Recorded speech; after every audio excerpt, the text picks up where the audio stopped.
Je suis parti au Rwanda en 2010, qui est un très beau pays, aussi surnommé le pays aux 1000 collines.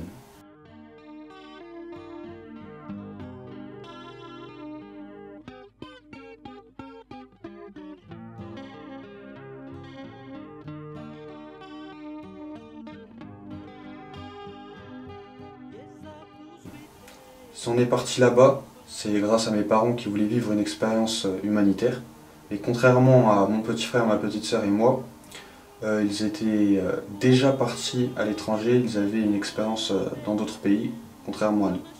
Pour parler de la vie là-bas, ma famille et moi habitions au sein d'un internat de filles qui était géré par une communauté de sœurs. Donc on avait notre petite maison à nous, on était très bien. J'allais à l'école du coin et les cours étaient donnés en français parce que le Rwanda était une ancienne colonie belge, donc la deuxième langue du pays était le français. J'avais cours de très tôt le matin, donc 7 h, jusqu'à midi. Puis notre nounou, qui s'appelait Julienne, elle venait nous chercher pour nous raccompagner à la maison. On en avait pour une petite vingtaine de minutes à pied.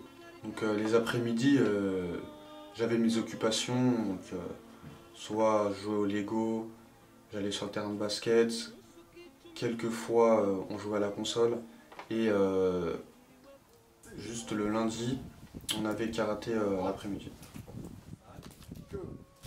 Il y avait un terrain de basket à vraiment juste 5 mètres de la maison, donc je passais le plus clair de mon temps là-bas. J'ai même rencontré le coach de l'internat qui m'entraînait et me donnait des exercices à faire pour progresser. Quand j'étais fatigué, je me réfugiais au goyavier, je grimpais dedans pour mettre à l'ombre. Et quand j'avais soif, je me faufilais à la salle des fêtes avec mon petit frère et on empruntait quelques bouteilles de Fanta pour se rafraîchir. Donc le Rwanda, ça a été vraiment une super expérience. J'ai conscience d'avoir été vraiment privilégié d'avoir pu vivre là-bas. J'ai pu voir la vie dans un autre pays que la France et même un autre continent.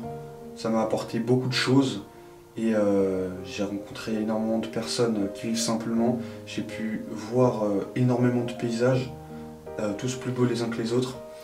Et même si j'étais jeune, ça reste gravé dans ma mémoire et j'ai plein de souvenirs de ces moments. Et si j'ai la possibilité de revivre un voyage de longue durée comme celui-ci dans un futur proche ou lointain, je foncerai sans hésitation. Bon alors Martin, qu'est-ce que tu imaginais quand tu es venu, quand on t'a dit que tu venais au Rwanda? Je croyais que le Rwanda c'était un désert avec une grande muraille où il y avait un village dedans. Avant de venir, t'étais content ou t'étais triste? Triste de quitter mes amis, mais content d'aller dans un autre pays, quoi.